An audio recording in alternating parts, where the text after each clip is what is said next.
Baik, Pak Edi. Terima kasih banyak atas waktu yang telah diberikan. Bapak Ibu peserta semua, mudah-mudahan masih semangat di siang hari ini karena jam-jam segini biasanya kita setelah makan mungkin ada perasaan capek, mengantuk, tapi demi pejuang halal kita harus senantiasa semangat untuk melanjutkan materi kita siang hari ini. Jadi judul materi kita siang hari ini adalah proses produk halal. Nah, ini merupakan lanjutan materi dari yang kita sampaikan tadi sebelum ISOMA, di mana sebelum ISOMA kita sudah memaparkan kriteria bahan yang halal, bagaimana kriteria proses produksi yang halal. Nah, sekarang kita lanjutkan materi kita. Nah, baik, pada pertemuan ini kita akan membahas materi mengenai proses produk halal. Kita akan mendiskusikan mengenai alur proses produk halal atau yang biasa kita singkat dengan PPH, kemudian potensi kontaminasi PPH, aktivitas kritis PPH, kemudian penelusuran produk dan pengendalian produk tidak memenuhi kriteria, kemudian yang kelima adalah persyaratan produk halal. Nah, sementara kompetensi lulusan yang diharapkan, peserta harus memahami aspek-aspek produk halal, aktivitas kritis, mengidentifikasi potensi kontaminasi, dan mengendalikannya. Kemudian, peserta harus mampu melakukan penelusuran produk dan mengendalikan produk yang tidak memenuhi kriteria. Kemudian, peserta mampu memahami persyaratan produk halal dan menerapkannya dalam pendampingan PPH. Menurut SK dari Kepala BPJPH nomor 57 tahun 2021, disampaikan di sana ada 5 kriteria jaminan produk halal. Yang pertama adalah komitmen dan tanggung jawab. Nah, kemudian adalah bahan. Yang ketiga adalah proses produk halal. Yang keempat produk. Yang kelima adalah proses pemantauan dan evaluasi.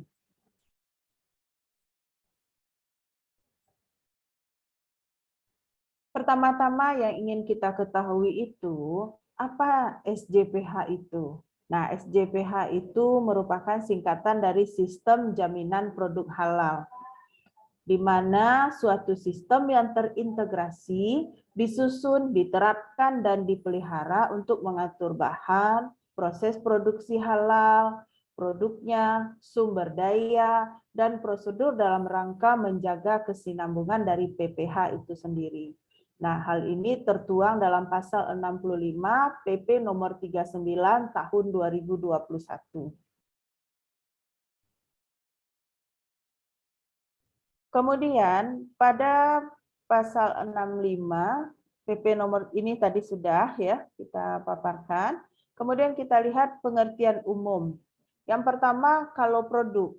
Produk itu adalah barang atau jasa yang terkait dengan makanan, minuman, obat, kosmetik, produk kimiawi, produk biologi, produk rekayasa genetik, serta barang gunaan yang dipakai, digunakan, atau dimanfaatkan oleh masyarakat. Yang kedua, produk halal adalah produk yang telah dinyatakan halal sesuai dengan syariat Islam. Kemudian yang ketiga, proses produk halal yang selanjutnya kita singkat dengan PPH adalah rangkaian kegiatan untuk menjamin kehalalan produk, meliputi penyediaan bahan, pengolahan, penyimpanan, pengemasan, pendistribusian, penjualan, dan penyajian produk. Yang keempat, bahan adalah unsur yang digunakan untuk membuat atau menghasilkan produk. Kemudian yang kelima, ada yang disebut dengan sertifikat halal. Nah, adalah pengakuan kehalalan suatu produk yang dikeluarkan oleh Badan Penyelenggara Jaminan Produk Halal berdasarkan fatwa halal tertulis yang dikeluarkan oleh Majelis Ulama Indonesia. Nah, kemudian jaminan produk halal yang selanjutnya disingkat dengan JPH adalah kepastian hukum terhadap kehalalan suatu produk yang dibuktikan dengan sertifikat halal. Selanjutnya, Ada yang disebut sebagai pelaku usaha, adalah orang perseorangan atau badan usaha berbentuk badan hukum atau bukan badan hukum yang menyelenggarakan kegiatan usaha di wilayah Indonesia. Kemudian ada yang disebut sebagai pernyataan pelaku usaha, adalah pernyataan yang dikeluarkan oleh pelaku usaha mikro dan kecil atas kehalalan suatu produk. Kemudian pendampingan PPH adalah kegiatan mendampingi pelaku usaha mikro dan kecil dalam memenuhi persyaratan pernyataan dari kehalalan produk. Nah, jadi ini yang poin nomor 9 inilah yang menjadi peran utama dari Bapak Ibu sekalian yang hadir pada siang hari ini. Nah, kemudian ada pedoman pelaksanaan PMA nomor 20 tahun 2021 terhadap sertifikasi halal pelaku usaha mikro dan kecil. Nah, kewajiban bersertifikat halal bagi pelaku usaha mikro dan kecil sebagaimana dimaksud didasarkan atas pernyataan pelaku usaha mikro dan kecil. Pelaku usaha mikro dan kecil sebagaimana dimaksud merupakan usaha produktif yang memiliki modal usaha atau memiliki hasil penjualan tahunan sesuai dengan ketentuan peraturan perundang-undangan dengan kriteria sebagai berikut. Yang pertama, produk tidak berisiko atau menggunakan bahan yang sudah dipastikan kehalalannya. Seperti yang kita sampaikan pada materi sebelumnya, bahwasanya mereka sudah menggunakan bahan yang memiliki sertifikat halal. Kemudian yang kedua, proses produksi yang dipastikan kehalalannya dan sederhana. Ya, contohnya pada pedagang gorengan, pedagang sandwich, atau pedagang telur gulung misalnya yang bisa kita temukan sehari-hari di lapangan. Nah, kemudian di sini bisa kita lihat pedoman pelaksanaannya apa? Semua diatur oleh PMA, Peraturan Menteri Agama Nomor 20 Tahun 2021, yaitu mengenai sertifikasi halal pelaku usaha mikro dan kecil. Nah, ada produk tidak berisiko, kemudian ada proses produksi yang dipastikan kehalalannya dan sederhana. Kita lihat satu persatu. Bagaimana dengan produk tidak berisiko? Yaitu produk itu menggunakan bahan yang sudah dipastikan kehalalannya dan memiliki kriteria bersertifikat halal atau termasuk dalam daftar yang positif. Nah, tadi sudah dibantu oleh Pak Edi membagikan dokumen mengenai bahan-bahan yang bersertifikat halal atau yang termasuk dalam daftar yang positif. Nah, itu nanti bisa Bapak Ibu baca dari file yang sudah dibagikan tersebut. Mana yang termasuk dalam list tersebut dan mana yang tidak masuk dalam list tersebut. Nah, itu nanti bisa Bapak Ibu sampaikan kepada para pelaku usaha mikro dan kecil yang akan didampingi. Kemudian, tidak menggunakan bahan berbahaya, ya. Jadi, tidak menggunakan bahan yang berbahaya bagi kesehatan, keselamatan, dan kehalalan dari produk itu. Kemudian telah diverifikasi kehalalannya oleh pendamping PPH. Jadi pendamping PPH sudah melakukan cross check bahwasanya betul barang-barang tersebut termasuk barang yang tidak berisiko atau termasuk daftar barang yang positif, kemudian termasuk kategori produk-produk yang halal. Nah, kemudian bagian yang kedua, proses produksi yang dipastikan kehalalannya dan sederhana. Nah, pada bagian ini, dia harus memiliki kriteria menggunakan peralatan produksi dengan teknologi yang sederhana atau dilakukan secara manual atau semi otomatis. Nah, jadi ini seperti yang saya contohkan tadi barusan, tidak diizinkan untuk mengaplikasikannya pada usaha-usaha yang sudah kompleks. Nah, jadi hanya usaha-usaha mikro dan usaha-usaha kecil lah yang akan termasuk di dalam bagian ini. Misalnya yang tadi pedagang sandwich, pedagang telur gulung, pedagang jus, pedagang martabak, atau pengusaha bakery, cake, dan sebagainya. Karena mereka menggunakan alat-alat yang sederhana. Misalnya mereka hanya menggunakan blender, mixer, oven, alat pembakar, dan sebagainya. Nah, yang kedua kriterianya yaitu proses produksi tidak mengalami proses iradiasi, tidak mengalami rekayasa genetika, tidak ozonisasi, dan penggunaan teknologi Hardel. Nah, kemudian lokasi tempat dan alat PPH sesuai dengan sistem JPH. Nah, ini contohnya seperti ini. Kalau proses tidak mengalami iradiasi, ini mirip seperti radiasi. Misalnya pedagang aneka jenis biji-bijian yang seperti itu untuk mencegah pertumbuhan hama dan lain sebagainya, mereka melakukan iradiasi. Nah, itu tidak termasuk dalam skop kita. Kemudian tidak melibatkan rekayasa genetika atau melibatkan proses bioteknologi di dalam proses produksi, itu juga tidak termasuk. Kemudian tidak melakukan ozonisasi. Ozonisasi ini seperti sterilisasi pada berbagai jenis minuman dalam kemasan. Nah, itu tidak termasuk dalam ranah kita.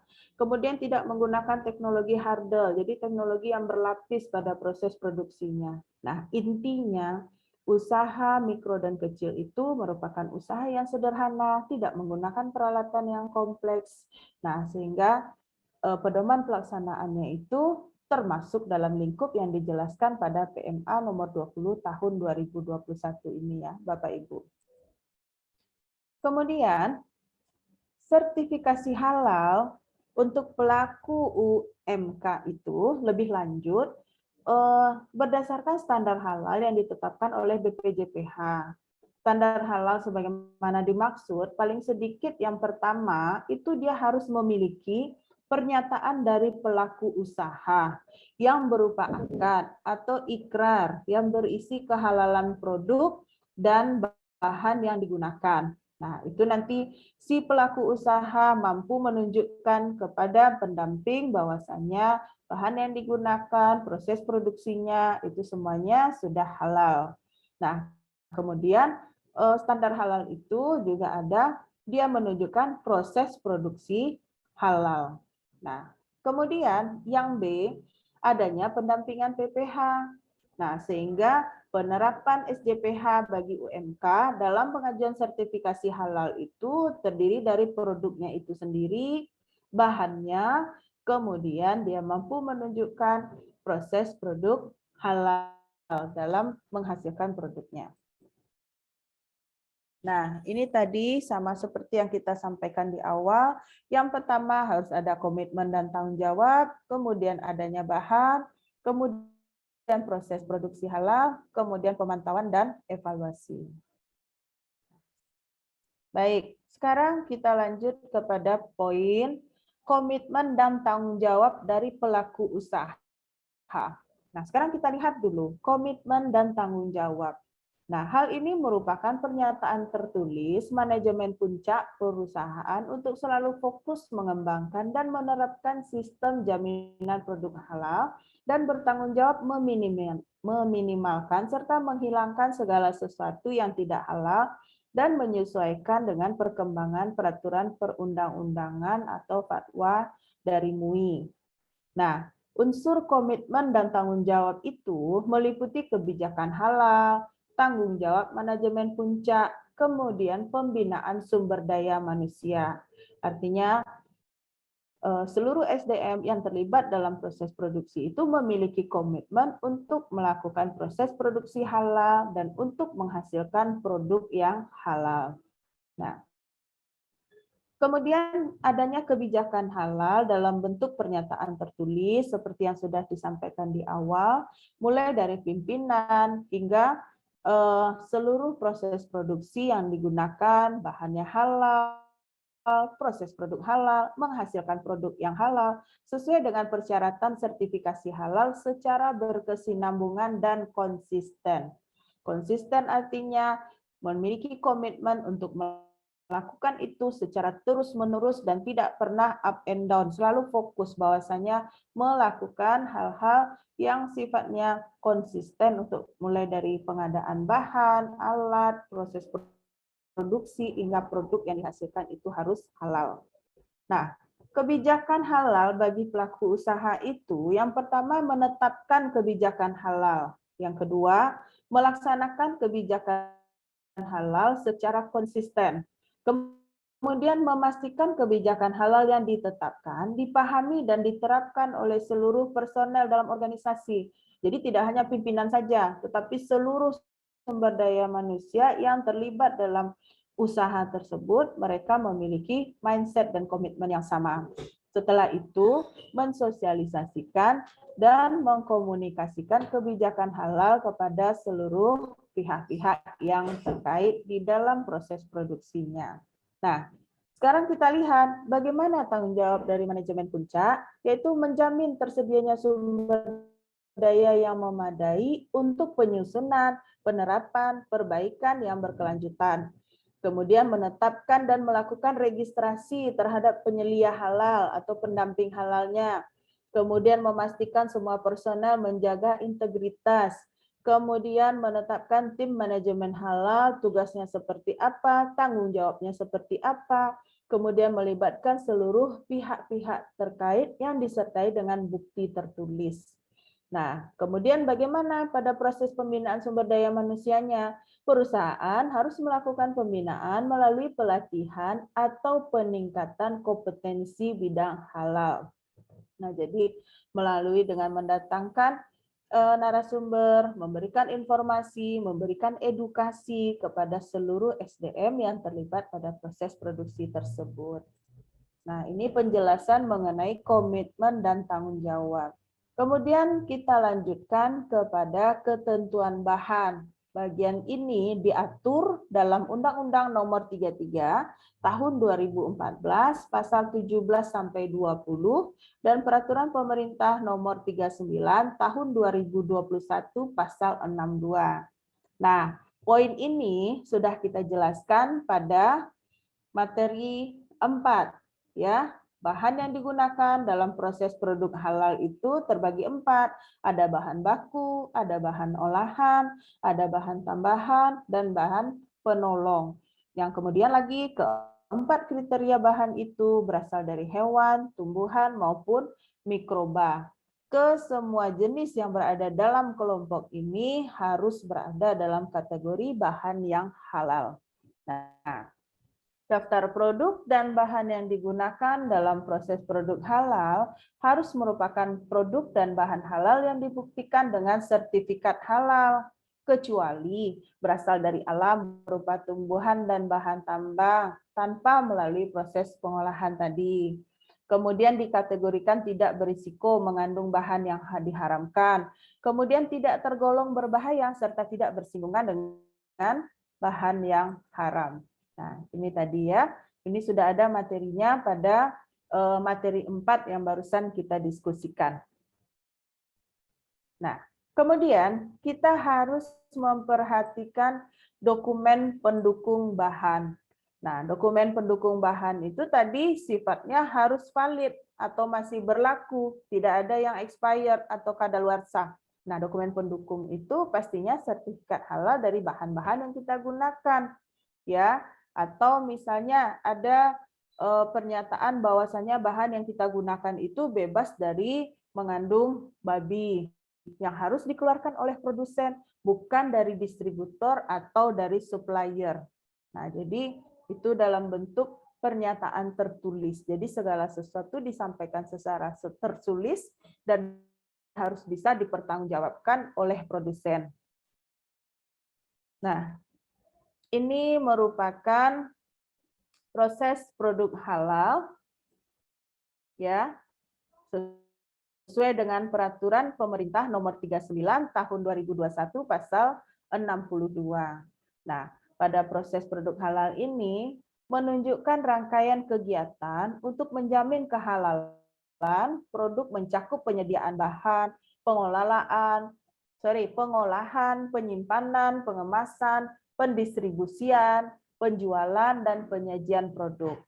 Nah, yang terikat kuat dengan hal ini adalah lokasi, tempat, dan alat pada proses produk halal.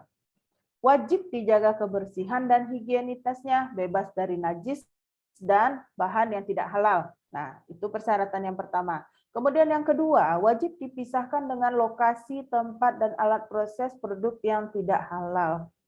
Nah, yang bisa kita jadikan catatan penting lagi, lokasi yang wajib dipisahkan hanya lokasi penyembelihan jika kita menggunakan hewan-hewan yang harus disembelih. Kemudian, tempat dan alat yang wajib dipisahkan meliputi lokasi penyembelihan, lokasi pengolahan, lokasi penyimpanan, lokasi pengemasan, lokasi pendistribusian, lokasi penjualan, dan lokasi penyajian. Nah, seperti yang sudah kita diskusikan pada materi 4 tadi.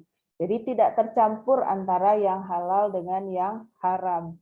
Jadi betul-betul kita menjaga proses produk halal itu dengan baik. Semua harus bertanggung jawab, baik pimpinan maupun para pekerjanya pada UKM tersebut. Tapi biasanya kalau pada UKM ini jarang terjadi proses produk yang kompleks seperti ini. Biasanya kita temukan kondisi-kondisi seperti ini seperti di hotel berbintang 5 atau di negara-negara yang juga banyak penganut non-muslimnya. Jadi kalau pada UKM, terutama pada yang muslim, kita jarang mengolah campuran antara daging sapi, daging babi secara bersamaan. Tetapi kita juga harus mengetahui koridor ini, agar pada saat kita melaksanakan tugas sebagai pendamping produk halal, kita bisa memberikan informasi yang tepat kepada masyarakat. Nah, ketentuan pemisahan tempat lebih lanjut pada proses produk halal itu apa saja lebih detailnya itu. Yang pertama tempat pengolahan. Kita harus memisahkan tempat pengolahan antara yang halal dan tidak halal itu yang pertama dari segi penampungan bahan. Ya, ini mungkin kita menggunakan waskom atau menggunakan semacam bak tempat penampungan, kemudian lokasi penimbangan bahan. Jadi timbangan itu harus berbeda. Kemudian pada proses pencampuran bahan, wadahnya juga harus berbeda. Pada tahap pencetakan produk, kita tidak menggunakan alat yang sama. Kemudian pada tahap pemasakan, kemudian pada proses lainnya yang memenuhi pengolahan produk. Nah, sebagai contoh, ketika beberapa waktu lalu, saya pribadi pernah bertugas ke daerah yang mayoritas non-muslim. Nah, itu ada di salah satu kota di Indonesia, yaitu Manado. Nah, dalam perjalanan itu, setiap akan makan maupun setiap akan minum, kita timbul was-was dalam diri kita. Di dalam restoran itu, walaupun yang kita pesan itu adalah makanan yang berasal dari bahan yang halal, tetapi kita tidak bisa pastikan apakah wajan yang mereka gunakan untuk menggoreng ikan nila yang kita pesan tadi terpisah dengan wajan yang mereka gunakan untuk mengolah bahan yang haram. Nah, ketika timbul pernyataan hal-hal seperti itu di dalam hati kita, nah, di situ kita harus berpikir, apakah saya layak untuk makan di sini?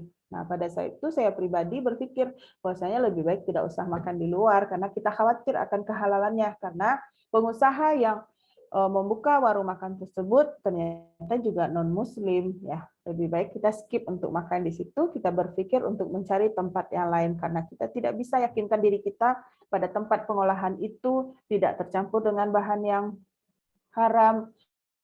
Alat-alat yang digunakan untuk proses pengolahan pun kita tidak bisa yakin bahwasanya mereka sudah memisahkan. Dan yang pasti tempat makan yang kami kunjungi itu belum memiliki sertifikat halal. Jadi kami sepakat untuk mencari tempat lain untuk makan siang pada waktu itu. Ya. Kemudian kita harus perhatikan betul lokasi penyimpanan. Ya, otomatis harus memisahkan tempat penyimpanan antara yang halal dengan yang tidak halal. Mulai dari tahap penerimaan bahan masuk dari pasar, kita harus memisahkan langsung. Kemudian penerimaan produk setelah proses pengolahan pun harus terpisah. Kemudian sarana yang digunakan untuk penyimpanan bahan dan produk itu pun harus terpisah. Jadi nyata-nyata benar-benar harus dipisahkan, ya Bapak dan Ibu. Kemudian tempat pengemasan pun harus dilakukan secara terpisah, tidak di ruang yang sama, tidak dengan personalia yang sama, tidak dengan alat yang sama, ya. Kemudian tempat pendistribusian pun sama seperti itu, juga harus kita pisahkan, mulai dari si manusia yang mengerjakannya, alatnya, kemudian lagi media atau mobil yang digunakan untuk proses pengangkutan tersebut juga harus dipisahkan. Lebih lanjut, sampai ke tempat penjualan. Nah, pada tempat penjualan yang ini kita harus betul-betul yakin bahwasannya di tempat penjualan itu kita tidak menemukan barang-barang yang haram atau yang tidak halal. Kalau misalnya di tempat penjualan sudah tercampur antara barang yang halal dengan barang yang haram, maka proses produk halal belum bisa diaplikasikan dengan baik. Kemudian tempat penyajian. Nah, seperti yang kita sampaikan tadi di awal, contoh sebuah warung makan. Jika masih menggunakan piring yang sama, gelas yang sama, sendok yang sama, maka proses produk halal untuk kategori tempat penyajiannya itu masih belum bisa kita nyatakan halal. Nah, jadi betul-betul kita perhatikan tempat pengolahan, tempat pengemasan, tempat penyimpanan, tempat pendistribusian, tempat penjualan, dan tempat penyajian. Timbul tanda tanya dalam diri kita. Di Kota Padang kan ada sebuah pasar, di mana di sana juga di daerah Kampung Cina yang biasa kita sebut sebagai pasar tanah kongsi. Di sana kan sudah tempat penjualannya kan sudah tercampur. Ada yang menjual barang yang halal dan ada yang menjual barang yang haram. Nah, jadi pertanyaan kita, apakah di situ kita bisa belanja untuk proses produk halal ini? Nah, itu juga menjadi catatan bagi kita semua untuk memperhatikan lokasi tempat kita belanja. Tidak hanya untuk kebutuhan usaha kita, tetapi juga untuk kebutuhan pengolahan makanan pada skala rumah tangga. Jadi pastikan semua apapun yang kita lakukan dalam hidup kita itu benar-benar berada dalam koridor yang halal. Kadang ada candaan dalam kehidupan kita sehari-hari. Kita mendapatkan suatu barang, kemudian kriterianya tidak termasuk dalam proses produk yang halal, tapi kita masih bicara seperti ini. Oh, kan tadi wak lai baca bismillah mah sebelum makan. Nah, berarti kolah halal mah. Tidak bisa seperti itu ya, Bapak dan Ibu. Jadi betul-betul kita perhatikan koridornya. Oke, next. Ketentuan pemisahan alat pada proses produk halal ini diatur atau disampaikan dalam alat pengolahan wajib memenuhi persyaratan. Yang pertama, tidak menggunakan alat pengolahan secara bergantian. Contohnya pisau. Pisau ini sudah dipakai untuk memotong daging sapi, kemudian langsung digunakan juga untuk memotong daging babi. Nah, itu tidak boleh. Kemudian menggunakan sarana yang berbeda untuk halal dan tidak halal dalam pembersihan alat. Nah, itu jadi ruang pencucian pun sudah harus terpisah.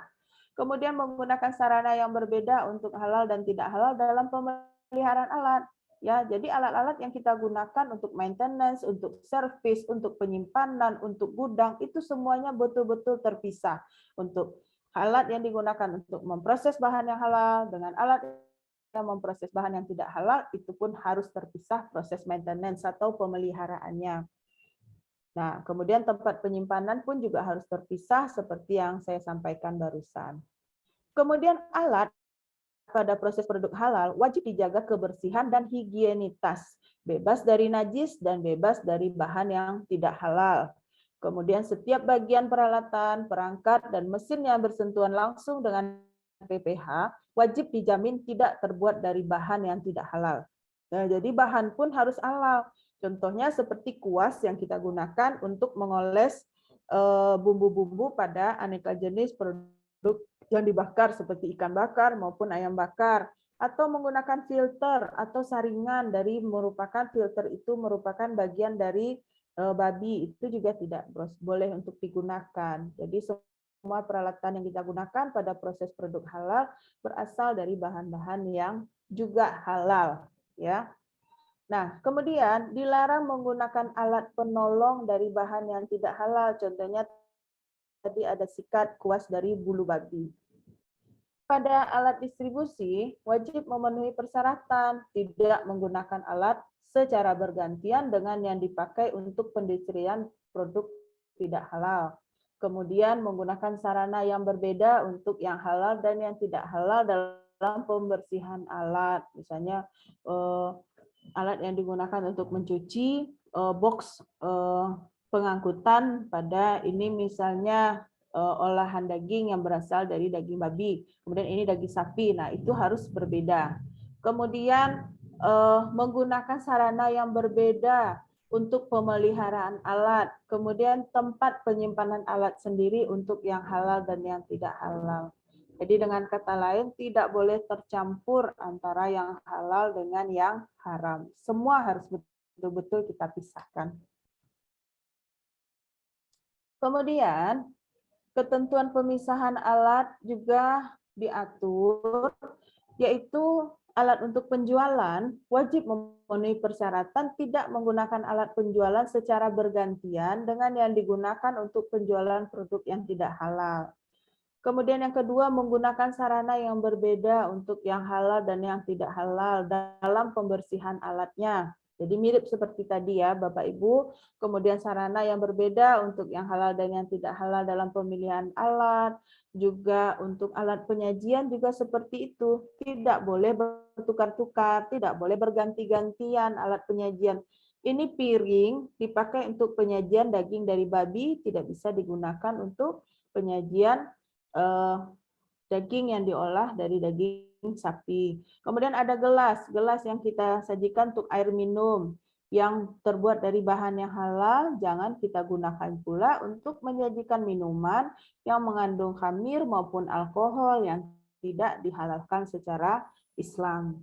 Tempat penyimpanan peralatan penyajian itu pun harus berbeda.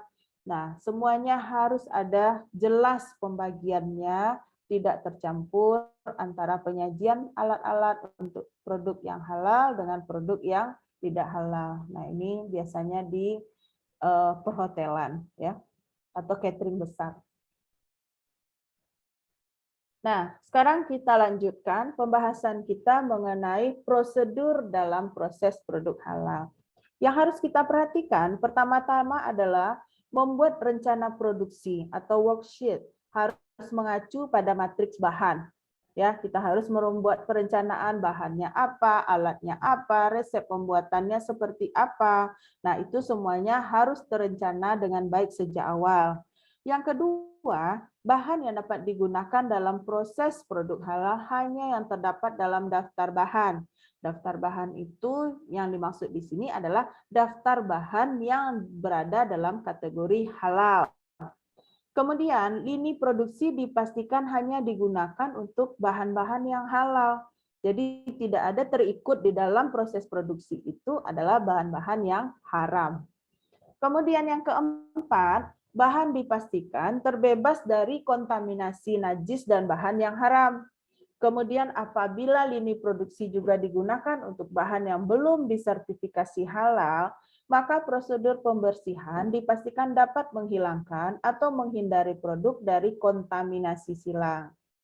Nah, ini kontaminasi silang itu dari bahan, dari alat, dari si pengolah maupun dari ruangan produksi, ya. Nah, itu bisa menyebabkan terjadinya kontaminasi silang. Nah, bila ada produk yang tidak disertifikasi, mengandung turunan babi, alat dan lini produksi dipastikan harus benar-benar terpisah. Nah, jadi sekecil apapun yang akan berpotensi menyebabkan produk menjadi tidak halal, itu harus kita perhatikan dan prosesnya harus dipisahkan. Kemudian yang ketujuh, harus dipastikan bahwa di area produksi tidak boleh ada bahan-bahan atau barang yang tidak digunakan untuk proses produksi. Jadi hanya hal-hal yang penting yang akan kita gunakan saja yang boleh masuk ke dalam area produksi. Tidak diizinkan bahan lain juga masuk ke dalam ruangan produksi. Kemudian catatan produksi disimpan dan didokumentasikan dengan baik. Ya, karena ini gunanya nanti untuk cross check. Apabila ternyata di kemudian hari ditemukan bahan yang kita produksi itu atau produk ya yang kita produksi itu secara laboratorium mengandung komponen yang tidak halal, tapi kita bisa menyampaikan cross check-nya, kita bisa menyampaikan sanggahannya bahwasanya kami telah menggunakan bahan yang memiliki sertifikat halal. Tapi mungkin dalam perjalanannya, dalam proses produksinya bahan yang kita gunakan itu juga mengandung bahan yang tidak halal. Nah, jadi antara si produsen itu sendiri harus mampu meyakinkan dirinya sendiri dulu bahwasanya betul dia sudah menggunakan produk-produk atau bahan-bahan yang halal. Dia harus meyakinkan dulu, memastikan dulu seluruh bahan itu berada atau memiliki sertifikat halal yang masih berlaku. Jangan sampai mereka menggunakan bahan yang sertifikat halalnya sudah kadaluarsa sehingga nanti hasil akhir dari produk itu tidak bisa dipertanggungjawabkan kehalalannya. Baik, berikutnya pada prosedur PPH ini kita harus melakukan sosialisasi prosedur PPH kepada semua pihak yang terkait. Kemudian kita melakukan dokumentasi, bukti sosialisasi, dokumentasi bukti sosialisasi bisa dalam bentuk foto, dalam bentuk daftar hadir, kemudian melakukan evaluasi terhadap efektivitas prosedur PPH secara berkala, menyampaikan hasil evaluasi dan pertanggungjawaban PPH dengan pihak terkait, menangani produk yang tidak memenuhi kriteria halal, kemudian memiliki prosedur identifikasi, analisis bahaya ketidakhalalan dalam PPH, dan penetapan titik kritis, serta menetapkan tindakan pencegahan dan monitoring terhadap titik kritis tersebut. Kemudian kita harus menetapkan tindakan koreksi dan pencegahan terhadap hasil evaluasi serta batas waktu untuk penyelesaiannya. Nah, jadi kita harus ada batas waktunya. Jadi kerjaan kita tidak berbatas waktu, tetapi memiliki batas waktu untuk melakukan tindakan akan koreksinya, andai kata dalam proses produksi ada hal-hal yang tidak tepat. Kemudian menjamin produk yang tidak memenuhi kriteria halal tidak dijual kepada konsumen. Jika produk sudah terlanjur dijual, maka harus dilakukan proses penarikan. Nah, proses penarikan ini yang paling ditakutkan oleh seluruh produsen makanan maupun minuman, karena proses penarikan itu juga membutuhkan biaya dan itu ditanggung oleh perusahaan itu sendiri. Nah, yang diperhatikan pada kondisi ini, faktor penyebab terjadinya penarikan itu, produk tidak memenuhi kriteria halal, tidak boleh diproses ulang, downgrade atau berada pada kualitas yang rendah, atau diformulasikan sebagai produk halal. Yang kedua, produk yang tidak memenuhi kriteria halal tidak boleh diklaim sebagai produk halal. Kita harus jujur apa adanya, karena ini menyangkut dengan akidah. Kemudian produk harus dimusnahkan. Jadi tidak boleh didaur ulang atau diproses ulang kembali, disiasati atau bagaimanakah bentuknya. Andai kata ada ditemukan ketidakhalalan pada produk itu, maka otomatis dilakukan penarikan dan produk itu harus dimusnahkan, tidak diizinkan untuk mengedarkannya kembali di lapangan. Kemudian harus menyiapkan dokumen proses pengolahan terhadap produk tersebut. Kemudian bagian yang keempat itu lebih menitik beratkan kepada produknya. Jadi kita wajib para produsen atau UMK wajib menghasilkan produk dari bahan yang halal, diproses sesuai dengan syariat Islam, menggunakan peralatan, fasilitas produksi, sistem pengemasan, penyimpanan, dan distribusi yang tidak terkontaminasi dengan bahan yang tidak halal. Kemudian wajib menjamin produk selama persiapan, pemprosesan, pengemasan, penyimpanan, dan pengangkutannya dipisahkan secara fisik dari produk atau materi lain yang tidak halal sesuai dengan syariat Islam. Kemudian, wajib menghasilkan produk atau bahan yang aman untuk dikonsumsi oleh manusia, khususnya kaum muslim. Kemudian, pada bagian yang keempat, masih sertifikasi halal tidak digunakan untuk nama produk yang mengandung nama bahan minuman keras, seperti contohnya root beer, yang sudah kita sampaikan tadi di awal, tidak mengandung nama-nama yang dari bahan-bahan yang haram, babi panggang, atau babi goreng, beef bacon, atau tidak menunjukkan produk yang mengandung nama setan, yang mengarah kepada hal-hal yang menimbulkan kekufuran dan kebatilan, ataupun nama produk yang mengandung kata-kata berkonotasi erotis dan vulgar. Jadi nama produk pun harus kita buat secara Islami. Nah, ini sudah kita bahas tadi di materi 4 ya, Bapak Ibu. Kemudian 5 hal wajib. Nah, yang harus kita perhatikan tadi, yang pertama seperti yang sudah kita sampaikan di awal, pastikan menggunakan bahan baku yang halal. Semuanya harus kita yakinkan diri kita sebagai pelaku usaha dan nantinya Bapak Ibu yang bertugas sebagai pendamping, pastikan seluruh bahan yang digunakan adalah bahan yang halal. Kemudian tempat, alat, dan fasilitas produksi pun terpisah dari kemungkinan kontaminasi barang yang haram. Termasuk juga si pengolahnya Bapak Ibu. Jadi tidak hanya tempat, alat, dan fasilitas saja, termasuk juga si pengolahnya. Juga tidak melakukan proses pengolahan bertukar-tukar tempat antara yang halal dengan yang haram.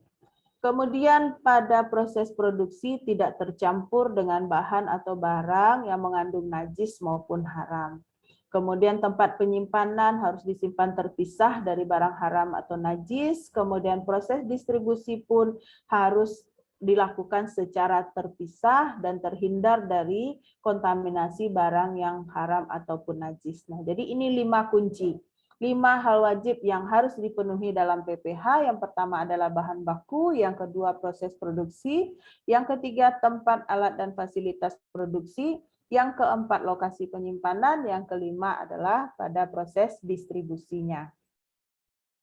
Nah, ini merupakan contoh alur proses produk halal. Seperti yang sudah disampaikan tadi pada materi 4, ini merupakan contoh diagram alir yang harus dibuat oleh pengusaha atau UMK yang akan mengajukan sertifikasi halal dari salah satu produk yang mereka hasilkan. Contoh di sini pada pembuatan keripik nanas. Jadi mereka harus memberikan ini kepada Bapak Ibu yang bertugas sebagai pendamping nanti. Atau misalnya manisan kering nanas. Nah, mereka harus membuat ini. Kemudian pada pembuatan sari buah nanas, contohnya harus ada diagram alir kurang lebih seperti ini. Nah, dari diagram alir yang sudah mereka sampaikan kepada Bapak Ibu pendamping, di sana nanti Bapak Ibu pendamping akan menemukan titik kritis dari setiap prosesnya. Contoh yang paling sederhana pada pembuatan keripik nanas. Yang pertama, nanas dikupas, kemudian dicuci bersih. Nah, setelah itu nanas itu dilakukan pengirisan, direndam dalam sorbitol selama 10 menit dan tiriskan.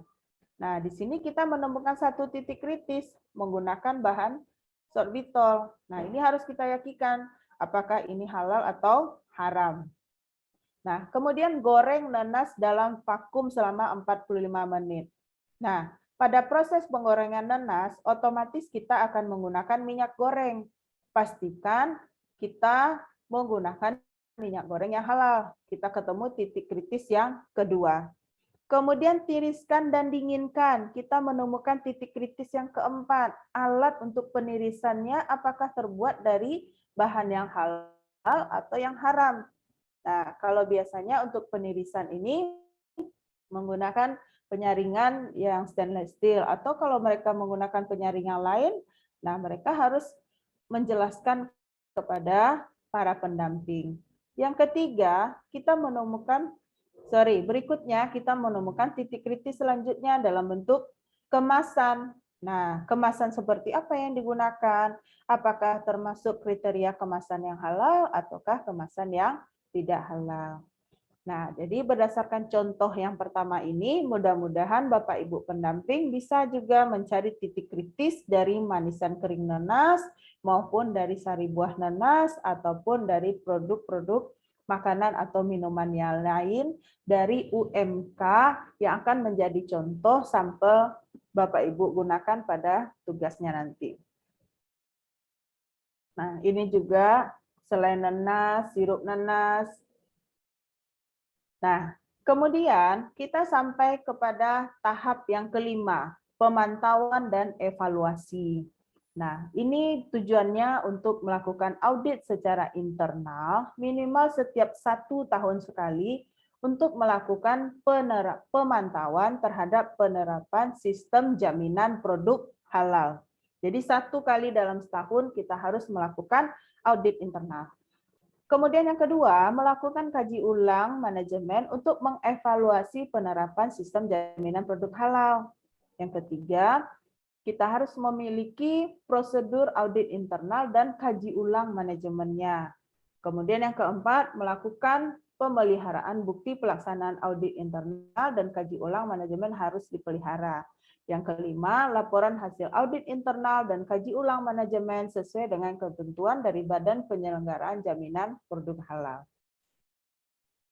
Nah, berikutnya adalah alur sertifikasi halal dengan pernyataan pelaku usaha yang disebut sebagai self-declare. Nah, ini adalah program yang akan kita laksanakan. Nah, pelaksananya yang pertama adalah pelaku usaha, pendamping PPH, BPJPH, MUI, dan kembali lagi kepada BPJPH. Nah, alur prosesnya, yang pertama adanya pernyataan dari pelaku usaha berupa akad atau ikrar yang menyatakan kehalalan produk dan bahan yang digunakan pada proses produksi. Nah, kemudian selanjutnya dilakukan proses verifikasi dan validasi pernyataan. Apabila proses verifikasi dan validasi dari pernyataan ini sesuai, maka bisa dilanjutkan ke tahap penerimaan pernyataan pelaku usaha. Andai kata pada tahap ini terjadi tidak sesuai di sini, maka harus dilakukan dari awal kembali. Nah, ke sini lagi ya Bapak Ibu. Nah, kemudian, tadi kita anggap kita sudah sesuai, kita sudah sampai di tahap yang ini. Kemudian dilanjutkan dengan sidang terhadap fatwa halalnya. Setelah itu akan dilakukan penerbitan sertifikat halal. Jika sampai pada tahap penerimaan pernyataan pelaku usaha tadi sudah oke, maka Bapak Ibu pendamping akan menerima honor dari kegiatan yang sudah diselesaikan tersebut. Di sini ya. Kemudian kewajiban bersertifikat halal bagi pelaku usaha mikro dan kecil didasarkan atas pernyataan pelaku usaha mikro dan kecil dengan kriteria produk tidak berisiko atau menggunakan bahan yang mudah dipastikan kehalalannya. Nah, kemudian proses produksi yang dipastikan kehalalannya dan sederhana. Karena ini untuk usaha mikro dan kecil, otomatis itu proses produksi dan bahan yang digunakan itu mudah diidentifikasi kehalalannya. Kemudian, pernyataan pelaku usaha atau yang kita sebut sebagai self-declare tadi, dilakukan berdasarkan standar halal yang ditetapkan oleh BPJPH. Pernyataan pelaku usaha berupa akad atau ikrar, kemudian adanya pendampingan pada proses PPH. Pendampingan PPH dapat dilakukan oleh organisasi masyarakat, kemudian perguruan tinggi, atau instansi pemerintah atau badan usaha yang bermitra dengan ormas Islam. Nah, hal ini tertuang dalam Peraturan Pemerintah Nomor 39 Tahun 2021 Pasal 79 sampai 80. Nah, ini juga ini merupakan contoh pernyataan dari pelaku usaha yang kita sebut sebagai self-declare. Ini salah satu contoh formatnya. Bisa dilihat di sini nanti Bapak Ibu, atau nanti bisa dibaca melalui file yang dibagikan setelah ini. Nah, kemudian ini juga ada rekomendasi hasil verifikasi dan validasi pendamping PPH. Nah, ini yang pernyataan dari pelaku usaha, yang ini merupakan pernyataan dari pendamping PPH. Kurang lebih seperti ini formatnya. Nah, baik Bapak dan Ibu, sekian materi yang dapat disampaikan. Nah, untuk meningkatkan pemahaman dari Bapak dan Ibu semuanya, di sini kami sudah menyiapkan contoh tugas atau simulasi sederhana yang bisa Bapak Ibu lakukan di rumah nanti ya, di rumah masing-masing, sesuai dengan tadi apa yang sudah disampaikan. Baik, sudah. Kita share dulu ya Pak, Iya. ininya. Silakan Bu. Ya, Word untuk tugasnya. Nah, ini misalnya ada pelaku usaha, bisa dilihat kan Bapak Ibu? Bisa, bisa. Nah, pelaku usaha contohnya ada yang punya usaha soto ayam atau soto daging, ayam bakar, ayam goreng atau ayam geprek, nasi goreng, martabak manis, martabak telur atau martabak Mesir ya kalau kita di Sumatera Barat, ada ikan bakar, ikan goreng, pisang goreng, tahu isi, jus buah dan sebagainya. Ini adalah contoh produknya dulu. Kemudian dari masing-masing contoh produknya ini, Bapak Ibu boleh mengambil satu, hanya satu saja. Apakah ada yang memilih soto ayam, atau ikan bakar, atau pisang goreng, itu terserah. Bakwan goreng, boleh, terserah sesuai dengan apa yang Bapak Ibu inginkan. Kemudian dari satu contoh produk tadi, Bapak Ibu harus membuat list apa bahan-bahan yang digunakan pada proses produksi tadi. Misalnya kalau Bapak Ibu memilih misalnya soto, tentu harus ada daging ayamnya atau daging sapi, serai, daun salam. Semuanya harus detail, semuanya ditulis di sini. Mulai dari bahan baku utama, bahan tambahan, bahan olahan, maupun bahan penolong yang digunakan pada proses pembuatan soto ayam. Nah, seperti ini contohnya mereka sudah melakukan list sampai 40 list bahan yang digunakan. Nah, apa yang harus Bapak Ibu kerjakan? Bapak Ibu harus melengkapi matriks, membuat rincian daftar bahannya, penggunaan bahan dalam menu yang disiapkan, kemudian membuat rincian kategori bahan, apakah bahan baku, bahan tambahan, atau bahan penolong, kemudian membuat rincian sertifikat halalnya dari bahan, kemudian membuat rincian ada tidaknya izin edar dari bahan-bahan yang digunakan pada proses produksi produk tersebut. Kemudian juga harus dilengkapi keterangan ada tidaknya izin edar pada produk yang diajukan sertifikasinya. Kemudian membuat contoh proses produksi dari produk tersebut dengan keterangannya. Satu proses produksi dapat digunakan untuk satu atau beberapa macam menu yang memiliki kemiripan proses produksi dengan mencantumkan keterangannya. Nah, tugas ini, Word ini merupakan pedomannya. Tugasnya dikerjakan pada lembaran Excel. Nah, ini filenya bisa kita, ini bisa dilihat Excel-nya Bapak Ibu? Belum. Belum ya? Belum, Bu. Belum ya. Nah, ini Excel-nya. Nah, ini bagaimana? Bisa? Bisa. Sudah, Bu. Nah, oke.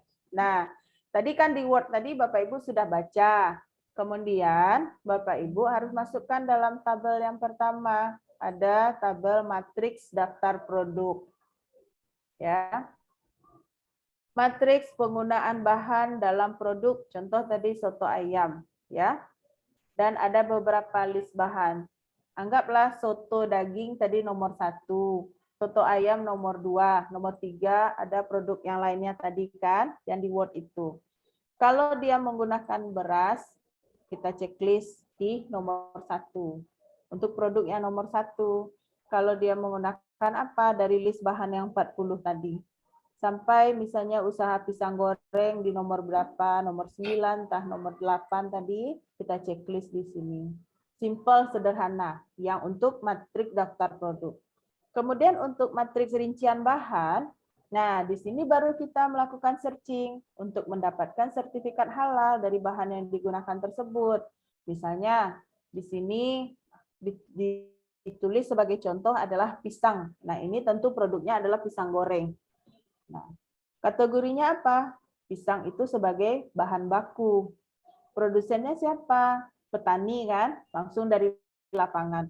Negaranya dari mana? Indonesia. Apakah perlu pisang itu memiliki sertifikat halal? Nah, tidak, karena pisang itu adalah bahan nabati yang diperoleh langsung dan dipergunakan langsung dalam kondisi yang segar. Dia tidak diperlukan label halal untuk pisang segar, ya. Tetapi pada proses pembuatan pisang goreng, tentu kita menggunakan minyak goreng di sini. Nah, minyak goreng, Bapak Ibu buat di sini minyak goreng, kategorinya adalah bahan baku, produsennya siapa? Nah, mungkin produsen merek dagangnya contohnya kan Bimoli, tapi produsennya apa? PT apa? Nah, apakah itu PT Indofood misalnya, atau kalau Filma, Sinarmas. Nah, kita buat di sini ya. Kemudian negara produsennya Indonesia. Kita lihat lagi di labelnya itu ada atau tidak sertifikat halalnya? Ada. Lampirkan fotonya di sini, kemudian termasuk bahan kritis atau tidak. Lihat lagi rujukannya pada file yang sudah di-share tadi. Kemudian jika termasuk bahan kritis, jika termasuk bahan tidak kritis, Bapak Ibu checklist. Kemudian lihat izin edarnya ada atau tidak. Jika ada, di checklist pada bagian ada. Jika tidak, di checklist pada bagian tidak. Nah, ini merupakan tugas yang sederhana. Jadi Bapak Ibu buka tadi nanti ya di rumah ada file Word-nya, ada file Excel-nya. Informasi yang disampaikan pada file Word itu kita pindahkan ke file Excel ini. Nah, seperti itu kurang lebih yang harus dikerjakan. Nah, jadi Pak Edi, mungkin Ya, Bu. itulah materi yang bisa kita sampaikan. Selanjutnya dikembalikan kepada moderator. Ya. Terima kasih Bu atas paparan materinya. Ini luar biasa, mulai nampak ya apa yang harus dikerjakan, apa yang harus dilakukan, sudah mulai nampak ini. Baik, Bapak Ibu peserta latihan diklat PPH, mungkin kita dalami materi kita. Ini kita sampai jam berapa ini? Sampai jam 14.30, jam 14 ya, ini ada sekitar 20-15 menit kita untuk mendalami. Silakan Bu Bapak, kita dalami materi ini. Jadi tadi sudah nampak itu bagaimana checklistnya atau urutan-urutan matrik dari materi. Silakan Bapak Ibu untuk memperdalam. Ini atau kalau tidak apa bisa juga ditulis di sini. Halo Ibu Bapak semuanya. Masih semangat Bapak Masih semangat Ibu? bagaimana nih? Masih, Bu. Masih. Masih ya. Silakan Silakan. diaktifkan kameranya Bapak Ibu biar makin semangat kami memberikan materi siang hari ini. Ya, silakan Bapak Ibu. Itu ada nampak contoh-contohnya atau langsung saja ke praktik itu ditanyakan bagaimana itu. Ya kayaknya kita memang dibuat oleh pelaku usaha ya Ibu ya. Nah kemudian kita masukkan ke dalam matrik. Betul. Jadi kalau saya pikir ini kerjanya apa namanya sederhana dan juga mengasihkan sebenarnya itu. Iya. Mengasihkan karena kita juga tahu bahan-bahannya asal jangan Mm. berapa kadarnya yang ditanyakan. Jadi kalau buat bakso itu berapa kadar bahannya. Tapi kalau bisa juga gimana ya? Jangan tanya resepnya karena resepnya rahasia perusahaan ya kan Pak Edi. Ya, ya, ya. Tanya saja diagram alirnya. Ya, jaga malirnya ya. Ini apa ayam apa nih ayam rujak ini kenapa kok enak betul? Berapa kadarnya nggak usah ditanya, tapi bahan-bahannya apa itu ya. Iya, betul. Jadi kalau gulanya di berapa kilo gulanya kalau ayam 1 ekor. Iya. Itu yang nggak boleh ya Bu ya. Silakan Pak Ibu. Gimana nih kalau nggak bisa atau malu-malu berbicara, ya kita silakan diketik ini. Ini kameranya mohon dihidupkan kembali Pak Ibu supaya nampak.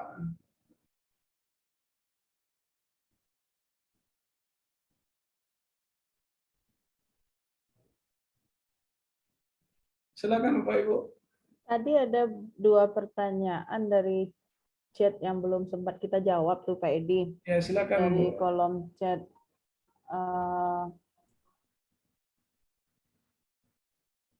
ini di ujung Sebelumnya ya di ujung sesi yang materi 4 tadi. Apakah yang ada tadi. evaluasi lanjutan Silakan Bu. setelah Bapak produsen di mendapatkan ulas label dulu. halal? Nah ini izin dari Bapak Muhammad Arif.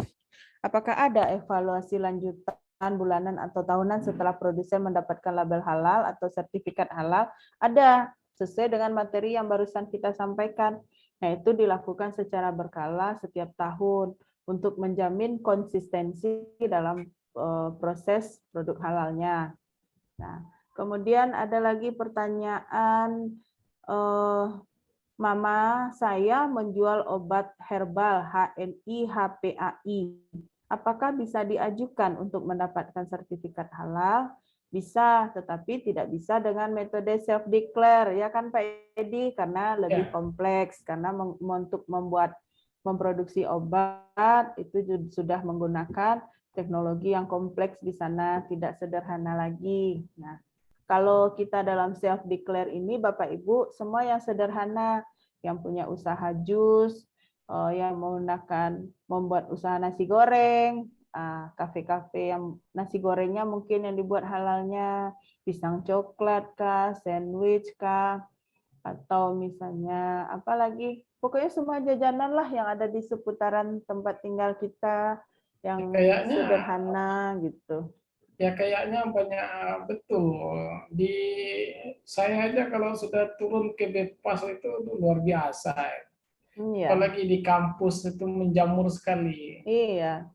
Mulai dari simpang goreng, simpang goreng, simpang labor, ada pengusaha goreng pisang. Nah, itu merupakan salah satu target, ya kan, untuk didampingi halalnya. Lanjut lagi ke seputaran kampus, ada penjual apa? Ya, kayaknya juga perlu apa namanya itu trik kita menjelaskan berapa pentingnya produk halal. Jadi mungkin bisa kita gambarkan kepada pelaku usaha itu seandainya gini, ada spanduk halal, jadi besar-besar ditulisnya ayam geprek Lamongan, itu di bawahnya ada sertifikat halal, itu luar biasa. Itu perlu trik-trik kita untuk mengapakannya. Langsung laris manis, nah Pak Edi. Manis, ya. Karena tingkat kepercayaan masyarakat pun meningkat karena sudah ada sertifikat halalnya. Ya. Jadi sebenarnya banyak betul peluang. Begini, Bu. Saudara saya juga ada buat makanan-makanan kecil, makanan ringan itu.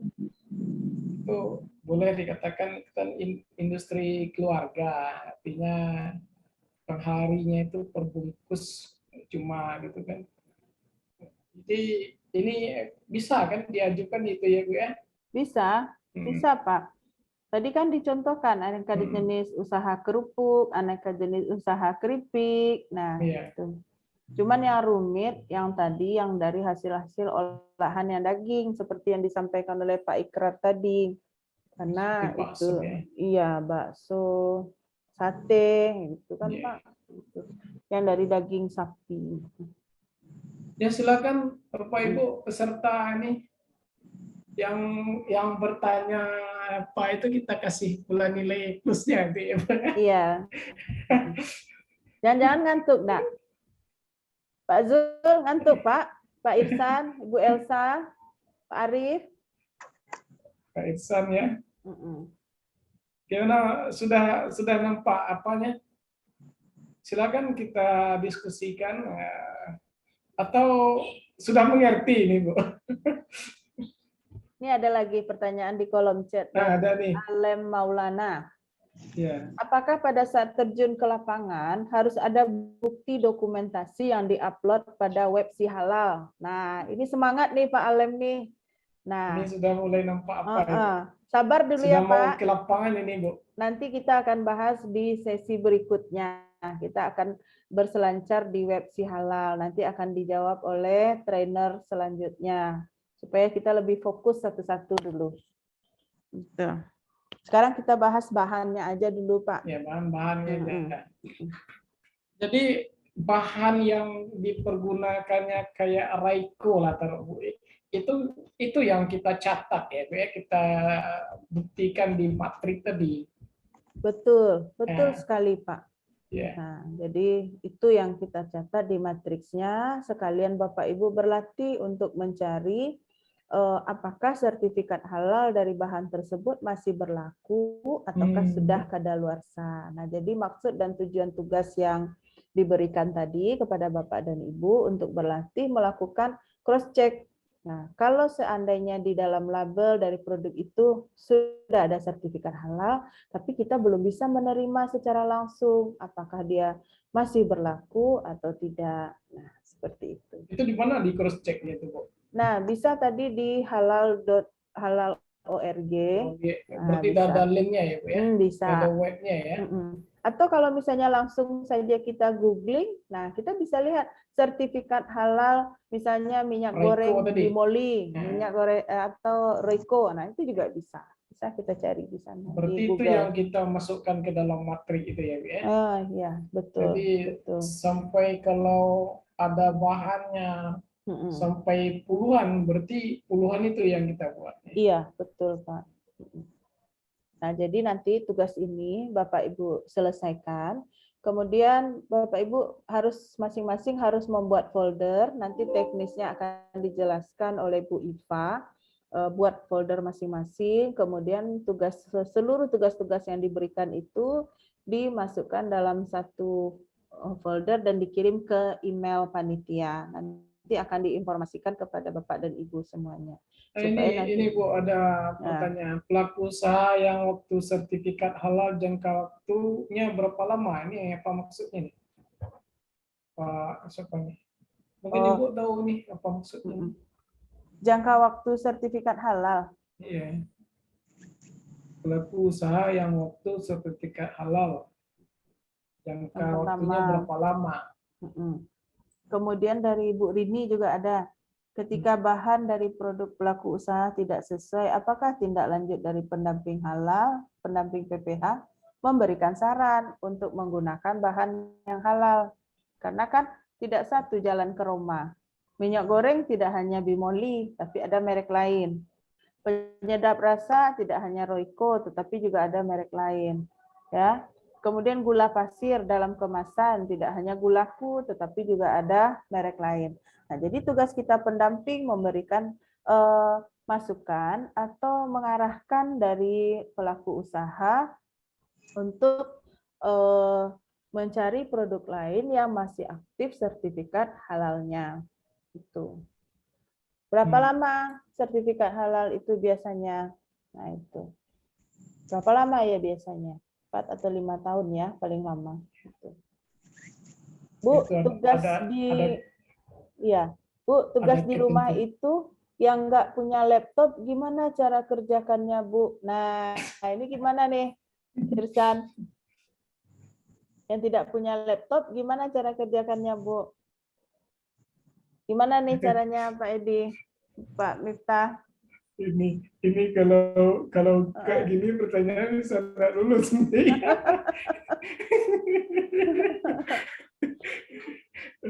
Iya. Itu kan warnet ada, ada tetangga juga ada. Kita Coba pikir, usahakan dulu, ya, karena iya betul. Tugasnya nggak harus diselesaikan malam ini, tetapi paling telat hari Minggu malam sudah terkumpul semuanya. Tuh. Nah, di warnet juga ada banyak itu, tetangganya juga ada laptop ini. Yang penting semangat, Pak Irsan. Oke. Kemudian ada lagi nih, Pak Edi. Yang berbrand. Artinya dalam hal ini dari Pak Zulfandino, kita tentu lebih mengkedepankan produk-produk yang sudah berbrand dan para UKM rumahan. Begitu ya, Bu? Nah, mitra yang akan kita dampingi pastinya UKM, usaha kecil dan mikro. Itu yang pertama. Yang kedua, betul sekali kita sarankan kepada pelaku usaha yang akan mengurus sertifikat halal, gunakanlah bahan-bahan yang sudah jelas merek dagangnya, sudah jelas label mengenai komposisi bahan dari bahan baku yang akan kita gunakan itu. Kemudian dia juga sudah memiliki sertifikat halal. Jadi kita tidak bisa menggunakan bahan-bahan yang dijual dalam bentuk curah, Pak Zul. Misalnya terigu yang ditimbang kiloan, minyak yang ditimbang kiloan, nah seperti itu. Atau teh bubuk yang juga ditimbang, kopi bubuk yang ditimbang, coklat bubuk yang ditimbang, tentu akan menyulitkan bagi kita untuk melihat kehalalan dari bahan-bahan yang digunakan tersebut. Nah, apabila dia menggunakan bahan yang sudah dalam kemasan, tentu pada labelnya sudah lengkap informasi yang kita butuhkan dalam pengurusan sertifikat halal. Jadi seperti itu ya, Pak Zul. Gimana kalau tidak ditemukan itu, tidak berlabel itu sebetulnya? Berarti dianjurkan? Diarahkan. Kita sebagai pendamping mengarahkan. Nah, kita kan mengarahkan untuk mencari kemudahan, Pak. Kalau misalnya tidak ada dalam kemasannya, tidak mungkin dong kita ke Pasar Raya Padang itu untuk mencari makaruang kopi yang di Bali tadi, makaruang terigu yang di Bali tadi. Nah, itu akan menyulitkan kita.